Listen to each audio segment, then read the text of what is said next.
തിരിച്ചറിയാണ്. പിന്നെ കുഴപ്പമില്ല, ഞാൻ പുതിയ മുടിയൊക്കെ വെട്ടിയിട്ട്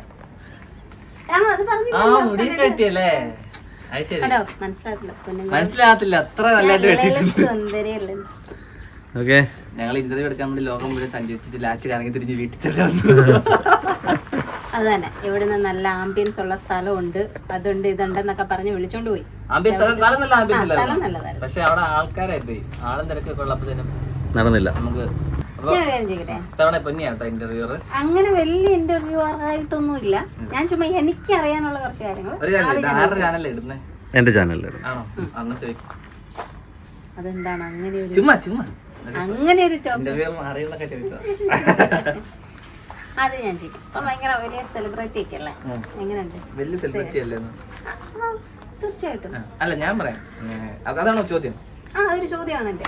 അല്ല, സെലിബ്രിറ്റി എന്ന് പറയുന്നതിനെക്കാട്ടി ആളുകൾ നമ്മളെ അംഗീകരിക്കുന്നത് നമ്മളെപ്പോഴും നമ്മളെല്ലാ മനുഷ്യരും ആഗ്രഹിക്കുന്ന ഒരു കാര്യമാണ്. നമുക്ക് 10 പേരുടെ മുന്നിൽ ഒരു വില കിട്ടണം, അല്ലെങ്കിൽ ആൾക്കാർ നമ്മളെ അംഗീകരിക്കണം. നമ്മുടെ എല്ലാവരുടെയും മനസ്സിലുള്ളൊരു സംഭവമല്ലേ ഇത്.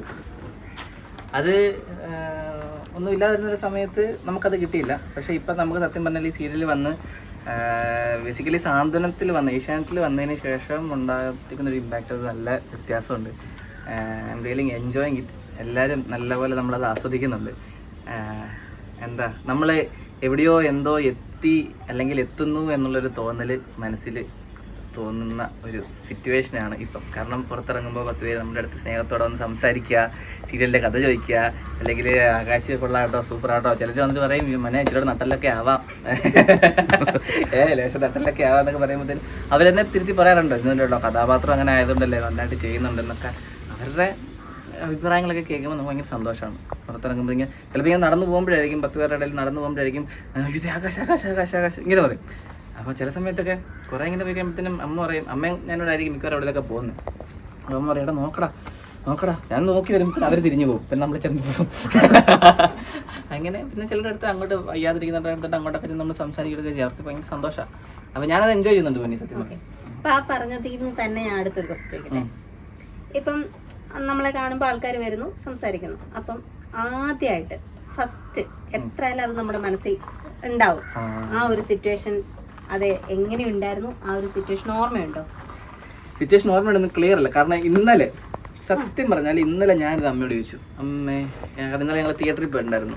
അപ്പം അമ്മേ എന്നാണ് ആൾക്കാരെന്നെ തിരിച്ചറിയാൻ തുടങ്ങിയതെന്ന് ഞാനിങ്ങനെ അമ്മയോട് ചോദിച്ചു. അപ്പം പറഞ്ഞ അനുരാഗഗാനം പോലെ, അതായത് സീ കേരളത്തിൽ എൻ്റെ ഫസ്റ്റ് സീരിയൽ ചെയ്തപ്പോൾ തൊട്ട് തിരിച്ചറിയുന്നുണ്ടെന്ന് പറഞ്ഞാലും വളരെ വിരളമായിട്ട് മാത്രമേ ഉണ്ടായിരുന്നുള്ളൂ. കാരണം അതിൽ വലിയൊരു ക്യാരക്ടറൊന്നുമല്ല. ഹീറോയിനെ സ്നേഹിച്ചിരുന്ന ഒരാൾ, വില്ലത്തരമാണ് അതിനകത്ത്, ഒരു ക്രൂക്കഡ് വില്ലനാണ് അതിനകത്ത്. അപ്പോൾ എപ്പോഴും എനിക്ക് ഡേറ്റ് പറയുന്നില്ല, ഒരു ഷെഡ്യൂളിൽ 2 ദിവസം 3 ദിവസം മാക്സിമം. അപ്പോൾ അധികം നേരം ഒന്നും കാണിക്കാറില്ലായിരുന്നു എൻ്റെ. അങ്ങനെ ഈ സമയത്ത് എവിടെ വെച്ചാണ് എനിക്ക് തോന്നുന്നത്, ഏതോ പള്ളിയിൽ പോയപ്പോഴാണ് തോന്നുന്നു, മണർകാട്ട് പള്ളിയിലോ അല്ലെങ്കിൽ നാഗമ്പടം പള്ളിയിലൊക്കെ. നാഗമ്പടം പള്ളി അറിയാമോ? പോയിട്ടുണ്ടാവും. ഇവിടെ കോട്ടയത്തുള്ളൊരു ഫേമസ് പള്ളിയാണ്. അപ്പോൾ നാഗമ്പടം പള്ളിയിലൊക്കെ പോയപ്പോഴാണ് ആൾക്കാർ ഇങ്ങനെ തിരിഞ്ഞിട്ട്, അതിൽ കിരൺ എന്നാണ് എൻ്റെ പേര്. കിരൺ, അതിലൊരു കണ്ണാടിയൊക്കെ വെച്ചിട്ടായതുകൊണ്ട് പെട്ടെന്ന് ആൾക്കാർ മനസ്സിലാവില്ല. കിരൺ പറഞ്ഞാൽ അതെ, അയ്യോ സീരിയൽ കാണാറുണ്ട്.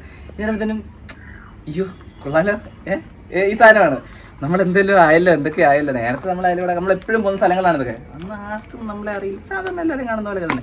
പക്ഷേ ഒരു സീരിയലിൽ വന്ന് ഒരു സീരിയൽ എന്ന് പറഞ്ഞാൽ ഒരു ആക്ടർ, ആ ഒരു ആക്ടർക്ക് കിട്ടേണ്ട ഒരു അംഗീകാരം ജനങ്ങൾ നമ്മളെ അംഗീകരിക്കുന്നു, നമ്മളെ ഇഷ്ടപ്പെടുന്നു എന്ന് പറയുമ്പോഴാണ് അത് സീരിയസ് ആയിട്ടും അതെനിക്ക് ഒരുപാട് സന്തോഷമുള്ളൊരു ദിവസമാണ്. പക്ഷെ കറക്റ്റ് കറക്റ്റ് തന്നെ ഓർക്കുന്നില്ല എന്നാണ് തിരിച്ചറിഞ്ഞത് എന്നുള്ള ഓർക്കുന്നില്ല.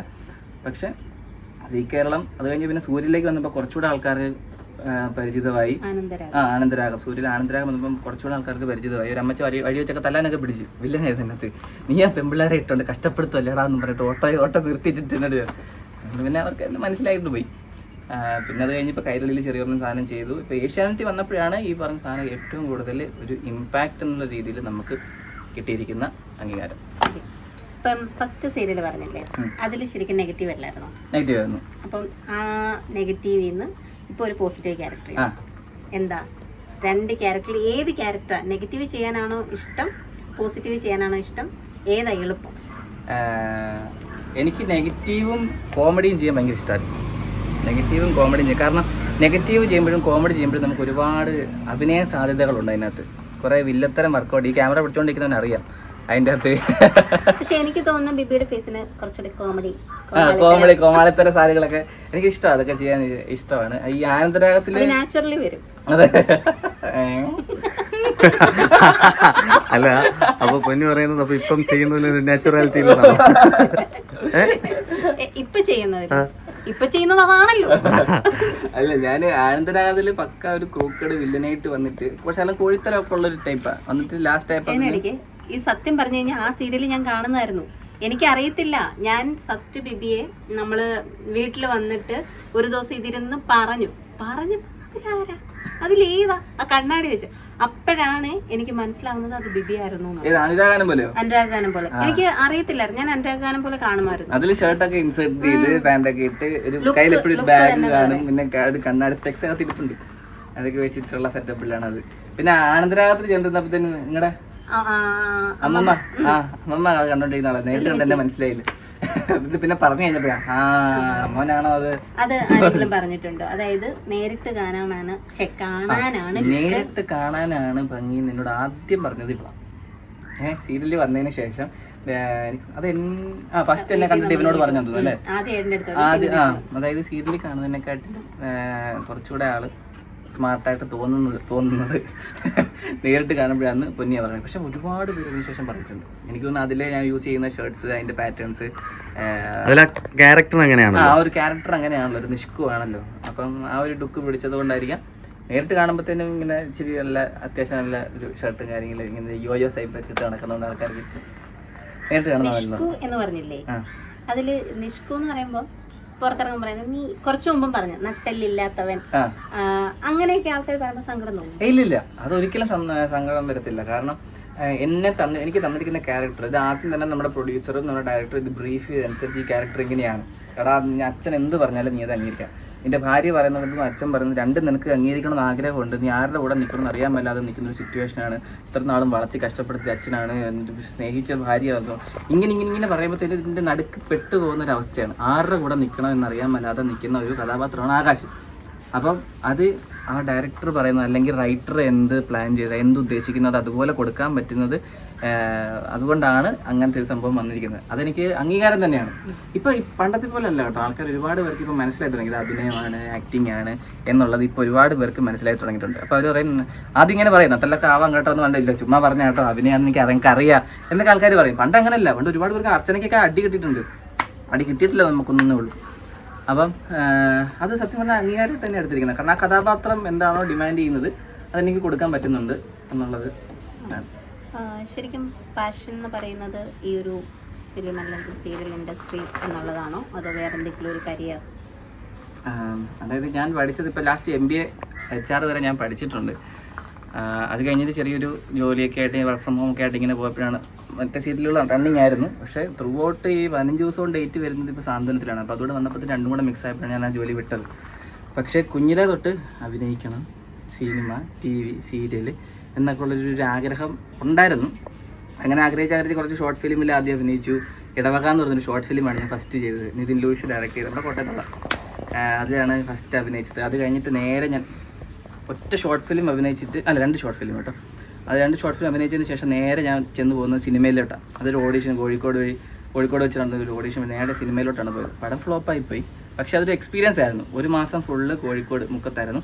അതൊരു എക്സ്പീരിയൻസ് ആയിരുന്നു. അത് ആഗ്രഹത്തിൻ്റെ പുറത്ത്. അത് കഴിഞ്ഞ് പിന്നെ കുറേ കഴിഞ്ഞപ്പോഴത്തേനും ഈ ഇത് നിങ്ങൾ പോയി. കാരണം സിനിമയും പരാജയമായി കഴിഞ്ഞ ശേഷം പിന്നെ കുറേ കാലം അത് നിങ്ങൾ മാറി. പിന്നെ കോളേജ് പഠിത്തം കാര്യങ്ങൾ ജോലി അന്വേഷണം അങ്ങനെയൊക്കെ ആയിട്ട് അതെങ്ങനെ എങ്ങനെ മാറി. പിന്നെ ഇപ്പോൾ റീസെൻ്റായിട്ട് ഇപ്പോൾ ഈ 3 കൊല്ലം മുമ്പാണ് അടുത്ത ഓഡിഷൻ വന്ന് സി കേരളത്തിലോട്ട് ചെന്ന് കയറിയത്.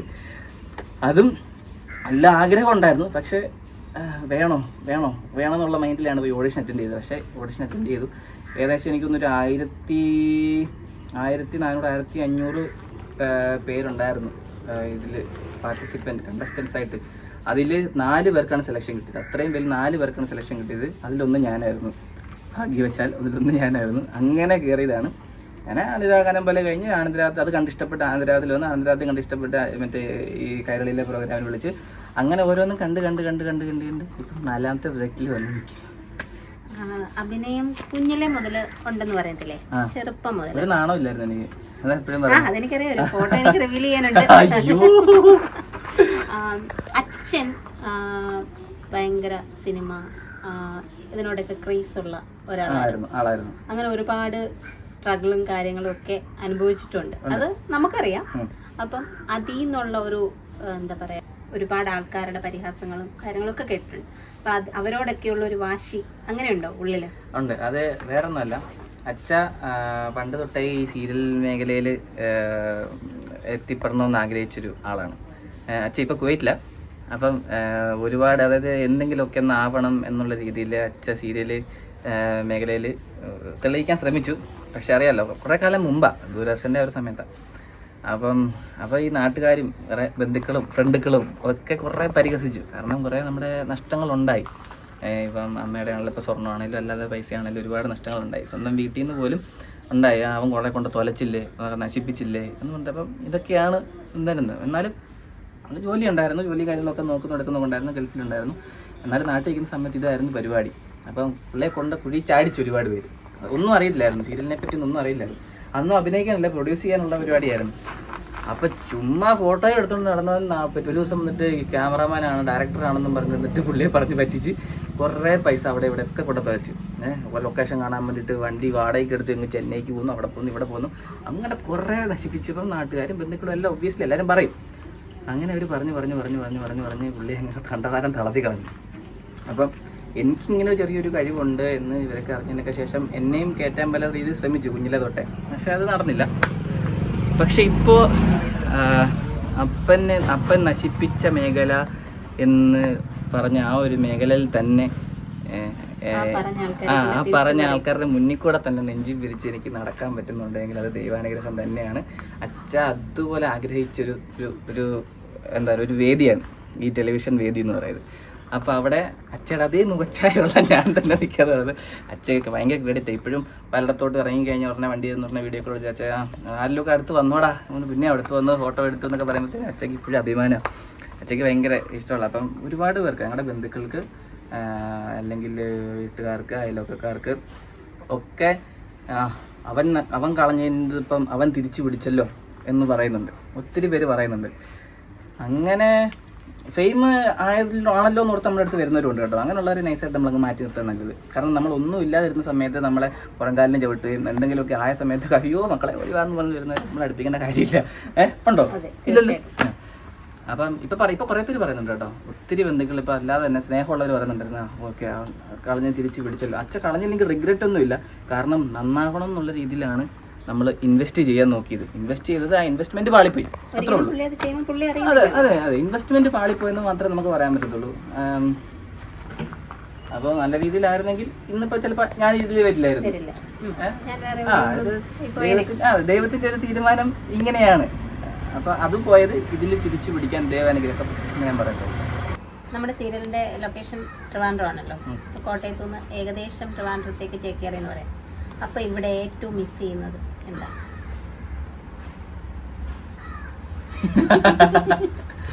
ഞാൻ ഈ ഓഫീസിൽ ഏറ്റവും കൂടുതൽ മിസ് ചെയ്യുന്ന അമ്മയെ തന്നെയാണ്. കാരണം ഇന്നേ വരെ പഠിക്കാൻ പോലും വീട്ടിൽ നിന്ന് പോയി പഠിച്ചിട്ടേ ഉള്ളൂ. സ്കൂളിംഗ് ആണെങ്കിലും കോളേജ് ലൈഫ് ആണെങ്കിലും എല്ലാം ആണെങ്കിലും വീട്ടിൽ നിന്ന് പഠിച്ചു പോയിട്ടേ ഉള്ളൂ. ഇന്നേ വരെ സെപ്പറേറ്റ് ആയിട്ട് മാറി നിന്നിട്ട് അമ്മ ഒറ്റയ്ക്ക് നിൽക്കുന്ന സിറ്റുവേഷൻ ഉണ്ടല്ല. കാരണം എൻ്റെ ചേട്ടനും ചേച്ചിയും കൊച്ചിയിലാണ്, അവരവിടെ സെറ്റിലാണ്. അച്ഛ കുവൈറ്റിലാണ്. അപ്പം ഞാനിവിടെ അങ്ങ് പോയി കഴിയുമ്പോൾ അമ്മ ഒറ്റയ്ക്കേ ഉള്ളൂ. അപ്പോൾ ഏറ്റവും കൂടുതൽ മിസ് ചെയ്യുന്നത് അമ്മയെ തന്നെയാണ്. പിന്നെ അമ്മയാണ് ഇടയ്ക്കിടയ്ക്ക് വരും, ഇടയ്ക്കിടയ്ക്ക് തിരുവനന്തപുരത്ത് വരും. നിങ്ങൾ കണ്ടിട്ടുണ്ടല്ലോ, ഇതിനകത്ത് വരുമ്പോൾ അമ്മ ഏറ്റവും കൂടുതൽ വീട്ടിലോട്ട് പോകണമെന്ന് പറഞ്ഞ് വെപ്രാളം പിടിക്കുന്നത് ഇതൊക്കെ കാരണം ഈ ചെടി. കാരണം ഞാൻ പോയി കഴിഞ്ഞാൽ പിന്നെ ഒറ്റയ്ക്ക് ഇരിക്കുന്ന അമ്മയ്ക്ക് ഒരു ആശ്വാസം കിട്ടുന്ന ഇതാണ്. ഇതിനോട് രാവിലെ വന്നിരുന്ന് വർത്തമാനം പറയാം, മക്കളെ എന്നാ ഇടറ്റിടാൻ കരിഞ്ഞു പോയല്ലോ എന്നൊക്കെ പറഞ്ഞിട്ട് ഇങ്ങനെ വരുന്ന പറിച്ചു കളയും. ഇതൊക്കെയാണ് പുള്ളിക്കാരുടെ പരിപാടി. കണ്ടില്ലേ, ഇതെല്ലാം ഈ കഷ്ടപ്പാടെല്ലാം ഇങ്ങനെ ഈ ഒറ്റയ്ക്ക് ഇരുന്ന് തന്നെ തോനെ ആലോചിച്ച് എന്ത് ചെയ്യണം, അതങ്ങനെ വളരെ എന്ത് ചെയ്യണം, ഇത് പിടിച്ച് കെട്ടി വെക്കണം, അങ്ങനെയാണോ. എന്നിട്ട് ഞാൻ വരുമ്പോഴത്തേന് അമ്മയെ കൊണ്ട് ചെയ്യാൻ പറ്റാത്തതൊക്കെ നോട്ട് ചെയ്ത് വെക്കും. എന്നിട്ട് ഞാൻ വരുമ്പോൾ എന്നെ കൊണ്ട് പണി ഇന്ന് രാവിലെ ചെയ്യിപ്പിച്ചിട്ടുണ്ട് സാധനം കേട്ടിട്ടുണ്ട്. അതാണ് കൂടുതലും മിസ് ചെയ്യുന്നത് നമ്മുടെ ഇത്. പിന്നെ ഞാൻ എനിക്ക് അതിങ്ങനെ അധികം ഫ്രണ്ട്സോ കാര്യങ്ങളൊന്നും ഇവിടെ ഇല്ല. എൻ്റെ ചേട്ടൻ്റെ കൂട്ടുകാരാണ് എനിക്ക് ഏറ്റവും കൂടുതൽ ഇവിടെ ഉള്ള കൂട്ടുകാരാണ്. അതെല്ലാം അതായത് എന്നെക്കാട്ടി പ്രായക്കൂടലുള്ള ആൾക്കാരാണ്. എൻ്റെ കൂടെ പഠിച്ചതെല്ലാം ഇവിടെ അടുത്തൊന്നും ആരും ഇല്ല. പിന്നെ വളർന്നതൊക്കെ സ്ഥലമൊക്കെ വേറെ ആയതുകൊണ്ട് സ്കൂളിംഗ് ആയപ്പോഴാണ് ഇങ്ങോട്ട് വന്നത്. പിന്നെ എല്ലാവരും പലയിടത്തായിട്ട് പിന്നെ ഇപ്പം ജോലിയായിട്ട് കുറേ പേര് കോളേജിൽ പഠിച്ചവരൊക്കെയാണ് എൻ്റെ ഫ്രണ്ട്സ് ലിസ്റ്റ് ഇപ്പോൾ ഉള്ളത്. അവരെല്ലാവരും പലരും പലയിടത്തായിട്ടൊക്കെ പോയി. ദുബായിലും UK-ലും അവിടെ ഇവിടെയൊക്കെ ആയിട്ട്. ഫസ്റ്റ് സീരിയലിലേക്ക് വന്നത് ഓഡീഷൻ വഴി. അപ്പൊ ആ ഓഡീഷൻ അതൊരു എക്സ്പീരിയൻസ് എങ്ങനെയായിരുന്നു? ഒയ്യോ, അത് എക്സ്പീരിയൻസ് പറയാനൊന്നുമില്ല. ഓഡീഷന് വേണ്ടിയിട്ട് പോകുന്നത് നമ്മുടെ കൊച്ചിയിൽ വൈറ്റിലയിൽ മെർമെയ്ഡ് ഹോട്ടലിൽ വെച്ചാണ് ഓഡീഷൻ നടക്കുന്നത്. അപ്പം എനിക്ക് പോകാൻ വലിയ താല്പര്യമില്ലാതെ ഞാൻ നിന്നത്. കാരണം കിട്ടുമോ, കാരണം കുറേ നാളിന് ശേഷം വീണ്ടും ഒരു അഭിനയ സാധനം എന്ന് പറഞ്ഞിട്ട് ഞാനിങ്ങനെ പോകണം അമ്മയെ പോകണം. അപ്പം അമ്മയെ പറഞ്ഞു പോവാടാ ചുമ്മാ അറ്റൻഡ് ഇല്ല, നമുക്ക് കൊച്ചിന്ന് കറങ്ങിയിട്ട് വരാം, നമുക്ക് ലുല്ലിലൊക്കെ ഒന്ന് കയറിയിട്ട് വരാം പറഞ്ഞാൽ ഓക്കെ. അപ്പം ഒരു ട്രിപ്പ് പാട്ടെന്ന് പറഞ്ഞിട്ട് അപ്പം 10 മണിക്കാണ് ഓഡീഷൻ ടൈം പറഞ്ഞിരുന്നത്. അപ്പം ഞങ്ങൾ ഇവിടുന്ന് രാവിലെ ഇറങ്ങി, ഞാനും അമ്മയുടെ രാവിലെ നമ്മുടെ ഈ സാൻഡ്വിച്ചൊക്കെ ഉണ്ടാക്കിയിട്ട് ചീസൊക്കെ വെച്ചിട്ട് ബ്രെഡിനെ സാൻഡ്വിച്ചൊക്കെ വെച്ചിട്ട് പോകുന്നുണ്ട് ഇവിടുന്ന് കഴിക്കും വെള്ളമൊക്കെ ആയിട്ട് ഞങ്ങൾ ഒന്ന് പോയി. അപ്പോൾ ഞാൻ വഴി നിർത്തി ഭക്ഷണമൊക്കെ കഴിച്ച് ഞങ്ങൾ അവിടെ ചെന്നപ്പോൾ 8:45 രാവിലെ 8:45 ഞങ്ങൾ കൊച്ചി മെർമെയ്ഡ് ഹോട്ടലിൽ എത്തി. 8:45 അവിടെ എത്തിയപ്പോൾ തന്നെ ആൾക്കാരൊന്നുമില്ല. എന്നാൽ കുറച്ച് വണ്ടികളൊക്കെ കിടപ്പുണ്ട്, ചാനലിലെ വണ്ടികളൊക്കെ കുറച്ച് കിടപ്പുണ്ട്, കേരളത്തിൻ്റെ ചാനലിലെ വണ്ടികളൊക്കെ കിടപ്പുണ്ട്. അപ്പം ഒരാൾ ആരോടാ ചോദിക്കുന്നത് എവിടെയാണ് ഓഡീഷൻ ഒന്നും അറിയാൻ മേല. അത് ചെന്ന് എനിക്ക് ഒരാളിങ്ങനെ ഒരു സിയുടെ ടാഗ് ഇട്ട് നടക്കുന്നു. ഞാൻ സാർ ഓഡീഷൻ നടക്കുന്ന സീരിയലിൻ്റെ ഓഡീഷൻ നടക്കുന്ന ഇവിടെ. അപ്പോൾ 7th ഫ്ലോറിലാന്ന് പറഞ്ഞു. ഓക്കെ. അപ്പോൾ അമ്മ ഞാൻ വണ്ടി സ്റ്റാർട്ടിൽ തന്നെ എടുത്ത് അമ്മ ഞാൻ പോയി നോക്കിയിട്ട് വരാം, എന്തായാലും 10 മണിക്കല്ലേ 8:45 എത്തിയല്ലോ, എങ്ങനെയുണ്ട് സെറ്റപ്പ് എന്നൊക്കെ നോക്കിയിട്ട് വരാമെന്ന് പറഞ്ഞിട്ട് ഞാൻ കയറി ലിഫ്റ്റ് കയറി 7ാമത്തെ ഞെക്കി മണ്ട ചെന്ന ഡോർ ലിഫ്റ്റ് തുറന്നു കഴിഞ്ഞിട്ട് ആൾക്കാർ ഇടിച്ചു ഒതുങ്ങിക്കുക. നിറച്ച ആൾക്കാർ 8:45. ഞാൻ എന്ത് എല്ലാം ചെറുപ്പക്കാരാണും പെണ്ണും ഉൾപ്പെടെ എല്ലാവരും നിറഞ്ഞ്. ഞാനത് അന്നേരം തന്നെ ഞാൻ കയറി ചെന്ന് ഞാൻ രജിസ്റ്റർ ചെയ്തു, എൻ്റെ പേര് നമ്പർ സ്ഥലം എല്ലാം പറഞ്ഞു നോക്കിയപ്പോൾ എനിക്ക് അന്നേരം കിട്ടിയ 8:45 എനിക്ക് കിട്ടിയ ചെസ്റ്റ് നമ്പർ 191. ആ സമയത്ത് 10 മണിക്കാണ് ഓഡിഷൻ. 191 ചെസ്റ്റ് നമ്പർ കിട്ടിയത്. ചെസ്റ്റ് നമ്പർ മറക്കത്തില്ല, ഫാൻസി നമ്പർ അല്ലേ. 191 191ാമത്തെ ആള്. ഞാൻ അമ്മയെ വിളിച്ചിട്ട് അമ്മ ഇവിടെ തുടങ്ങാറായി കേട്ടോ, ഇവിടെ 10 മണിക്കല്ലേ, വണ്ടി ഓഫ് ചെയ്തിട്ട് പോടാ, എനിക്കൊന്നും അറിയത്തില്ല എന്ന് പറഞ്ഞു. നമ്മൾ ഇച്ചിരി നേരം ഓടിക്കുക, കുറച്ച് അവിടെ നമ്മൾ തന്നെ വണ്ടിയൊക്കെ ഓഫ് ചെയ്ത് അമ്മ അകത്ത് കയറിയിരുന്നു. അപ്പം പിന്നെ എനിക്ക് ഇറങ്ങാൻ പറ്റിയിട്ടില്ല, കാരണം വരുന്നവർ അങ്ങനെയായിട്ട് ഉച്ചയ്ക്ക് 12:30 191 എന്നുള്ള ചെസ്റ്റ് നമ്പർ എൻ്റെ വിളിച്ചപ്പം ഞാൻ വിളിച്ച് കയറാൻ നേരത്ത് ഞാൻ നോക്കിയപ്പോഴത്തേനും 1000 1100 ചെസ്റ്റ് നമ്പർക്ക് ആൾക്കാർ ഇങ്ങനെ പോയിക്കൊണ്ടിരിക്കുക, കയറി എൻട്രി ചെയ്തുകൊണ്ടിരിക്കുക. 1 മണി 12:45 1 മണിയായപ്പോഴത്തേനും ഫസ്റ്റ് സ്റ്റേജിലേക്ക് ഓഡിഷൻ, 2 സ്റ്റേജാണ്. ഫസ്റ്റ് സ്റ്റേജിലേക്ക് ഓഡിഷൻ വിളിച്ചു. അപ്പം ഞാൻ ചെന്നു. അപ്പം എന്താ വർക്ക് ചെയ്തിട്ടുള്ള ഞാനിങ്ങനെ സൂര്യ കോമഡി ചാനലുണ്ടല്ലോ, സൂര്യ കോമഡി. അപ്പോൾ അതിൽ ചന്ദ്രേട്ടൻ എവിടെയാണെന്നുള്ളൊരു പ്രോഗ്രാം ഞാൻ ചെയ്തിട്ടുണ്ടായിരുന്നു. കൈ അടിക്കുന്നുണ്ടാ, ചന്ദ്രേട്ടൻ എവിടെയാണെന്നുള്ളൊരു പ്രോഗ്രാം ഞാൻ ചെയ്തിട്ടുണ്ടായിരുന്നു. അപ്പം അതൊക്കെ വെച്ചിട്ട് അത് കോമഡി പരിപാടി. അപ്പം അതിൻ്റെയൊക്കെ സംഭവം ഉള്ളു എനിക്ക്. പിന്നെ ഈ സിനിമ നേരത്തെ ചെയ്തതിൻ്റെ ഒരു സാധനം ഉള്ളൂ. അപ്പോൾ എന്തെങ്കിലും എക്സ്പീരിയൻസ് ഉണ്ടോ, ഞാൻ എന്താണ് ചെയ്തത്, എന്തെങ്കിലും പ്ലാൻ ചെയ്ത് വന്നിട്ടുണ്ടോ, ഞാൻ പറയില്ല ഒന്നും പ്ലാൻ ചെയ്തിട്ടില്ല, നിങ്ങൾ എന്തെങ്കിലും തന്നു ഞാൻ ചെയ്യാൻ റെഡിയാണ്. അപ്പോൾ ഇങ്ങോട്ട് പറഞ്ഞു 3 പേരായിരിക്കുന്നത്, നീ ഒരു ഉടായ്പാണ്. ആയിക്കോട്ടെ ആണല്ലോ. അപ്പൊ ഈ ചന്ദ്രേട്ടൻ എന്ന് പറയുന്ന ആളോട് നീ പൈസ കടം മേടിച്ചിട്ടുണ്ട്, ശരി, അപ്പം നിനക്ക് നിവർത്തിയില്ലാതെ വന്ന് വീണ്ടും പുള്ളിയുടെ അടുത്ത് നീ കടം മേടിക്കാൻ ചെല്ലുവാണ്, നീ എങ്ങനെ ചെയ്യും? നമ്മളങ്ങ് ജീവിച്ചില്ലേ,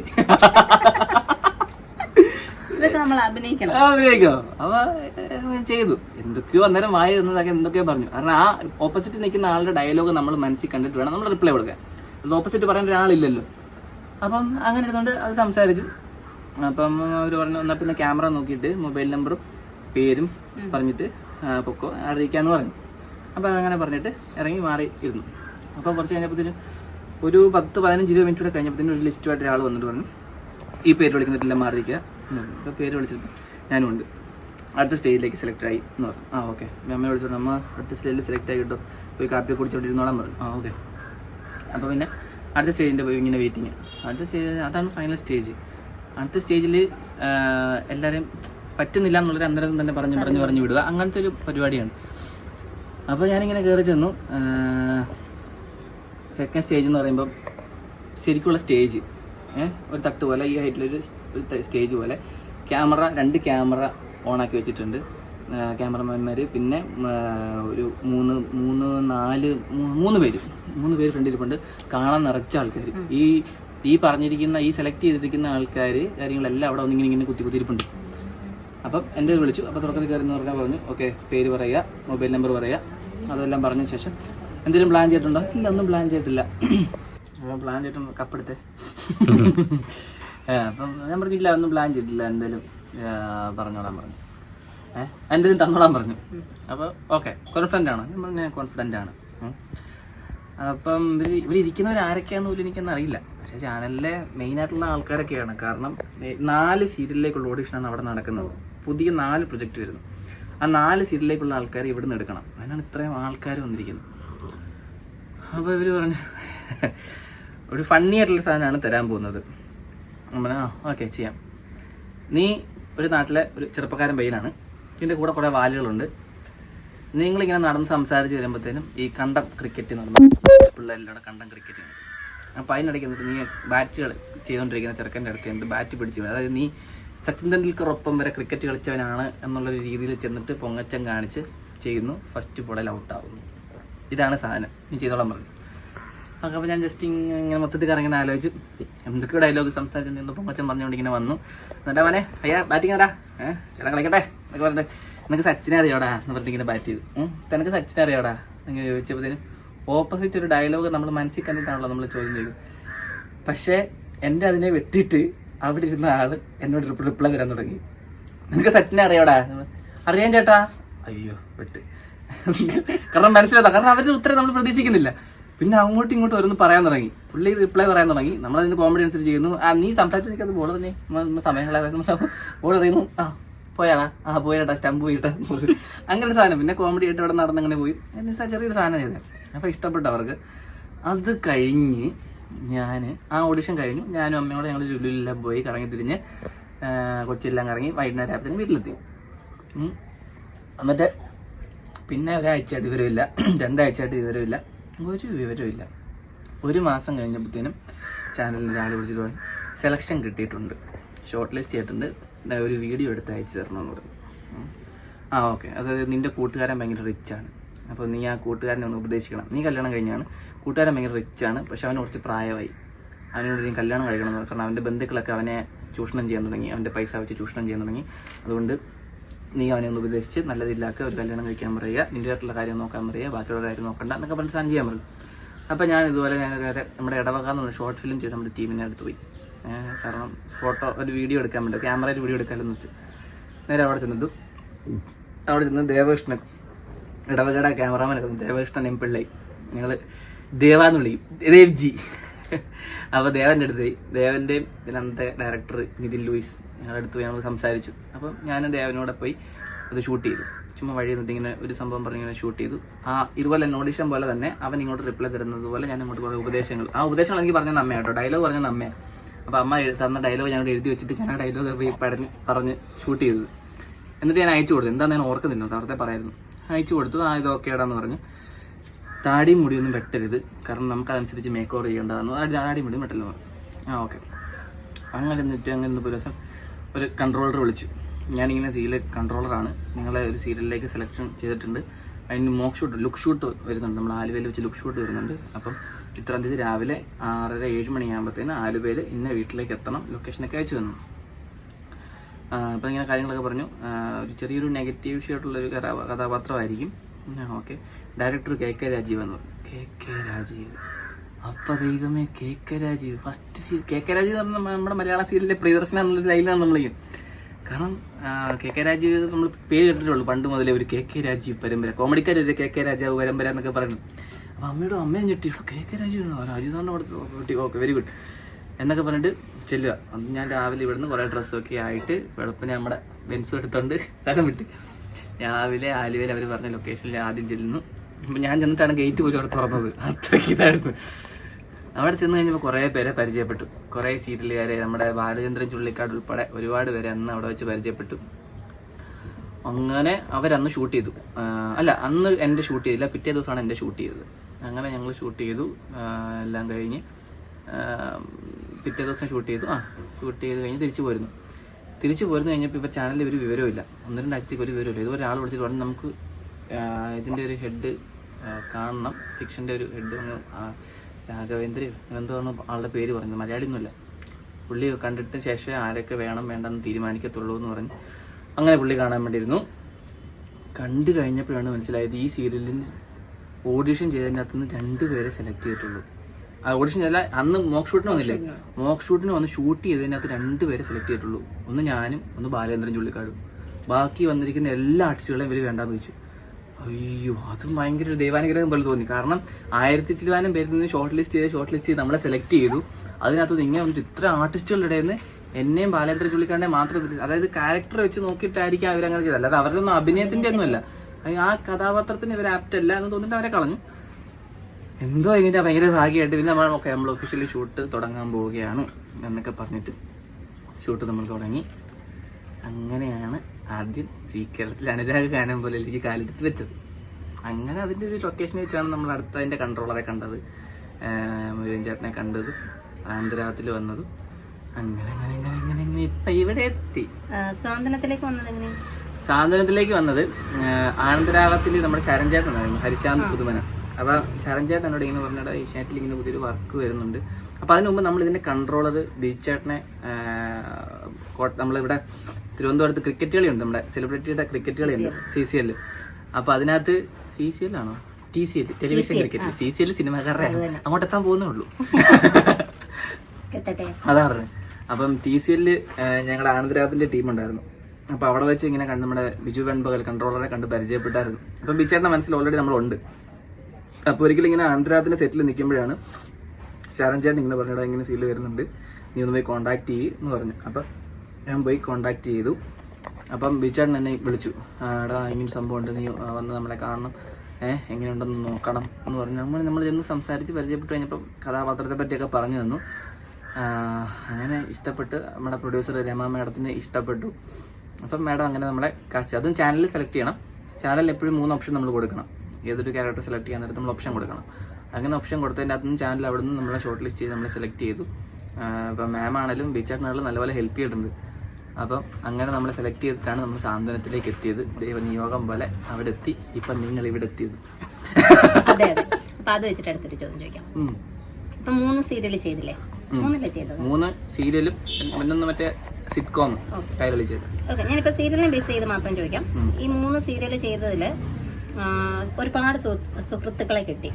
അപ്പം പെട്ടെന്ന് ഞാൻ ഈ 3 സീരിയൽ വെച്ചിട്ട് എനിക്ക് ഏറ്റവും അടുത്തൊരു സുഹൃത്ത് എന്ന് പറയാൻ പറഞ്ഞാൽ ആരുടെ പേര് പറയും? ഈ 3 എണ്ണത്തിലും ആലോചിക്കാതെ. ടപ്പയെന്നോ? ടപ്പെന്ന് പറയുകയാണെങ്കിൽ എനിക്ക് ഇപ്പൊ സത്യം പറഞ്ഞ പേര് പറയാൻ നമുക്ക് നോക്കാം. അതാ ഞാൻ പറഞ്ഞേ, പടയത് എന്റെ മനസ്സിലേക്ക്, എന്റെ മാത്രല്ലേ അമ്മയുടെ ഒക്കെ ആണല്ലോ എല്ലാവരുടെയും മനസ്സിലേക്ക് വരുന്നത് നിങ്ങളുടെയൊക്കെ പേരുകളേ ഉള്ളൂ. എനിക്കങ്ങനെ പിന്നെ ഐഷു, ഗിരി, ഇവന്, നമ്മുടെ അരുചേട്ടൻ, എനിക്കങ്ങനെ ഒരാളെന്നൊന്നും പറയാൻ പറ്റില്ല. സത്യമായിട്ട് ഇവിടെ വന്നതിന് ശേഷമാണ് ഇത്രയും ക്ലോസിലൊരു ഒരു ഒരു ബന്ധത്തിലേക്ക് അങ്ങോട്ട് വന്നത്. ഒരു ക്ലോസ് സർക്കിൾ, അത് ഇത്ര ഉള്ളൊരു സർക്കിളിൽ ഒരുപാട് പേര്. ഒരു വെബ് സീരീസ് നമ്മുടെ ചെയ്യുന്നുണ്ട്, ഇതിപ്പോൾ ഉടനെ അപ്ലോഡ് ചെയ്യും ഇവിടെ. ഒരു വെബ് സീരീസ് ഒരെണ്ണം നമ്മൾ പ്ലാൻ ചെയ്യുന്നുണ്ട്. അതിലിപ്പം ഞാനും ഗിരി ഐഷുവാണ്, അതായത് നിങ്ങൾ കണ്ടുകൊണ്ടിരിക്കുന്ന ആകാശും മീനാക്ഷിയും ആര്യനുമാണ് അതിനകത്തെ കേന്ദ്ര കഥാപാത്രങ്ങളായിട്ട് വരുന്നത്. വേറെ കുറച്ച് കഥാപാത്രങ്ങളും ഉണ്ട്. അപ്പൊ അതിലേക്കാണ് ഈ മേക്ക് ഓവർ ശകലൊക്കെ വ്യത്യാസപ്പെട്ട് നിങ്ങൾ ചിലരെങ്ങനെ ശ്രദ്ധിച്ചാണ് മുടിയൊക്കെ വെട്ടി താടിലേക്ക് വരയൊക്കെ ഇട്ടിട്ട് ഒരു